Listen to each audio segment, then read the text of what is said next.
Natural beauty आवो हमरा fair lovely के दुकान पर महंगा ना ताहरा के सस्ता देम। किया रे नेचुरल ब्यूटी आवो हमरा फेयर लवली के दुकान पर महंगा ना ताहरा के सस्ता देम। अब बस इतने ताहरा के एगो चुमा पाका लेम।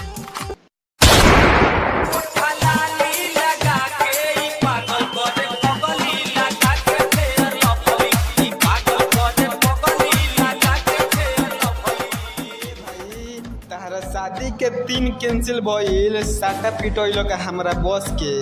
किया रे भाई तहार शादी के दिन कैंसिल भइल साटा पिटाइल हमरा बस के।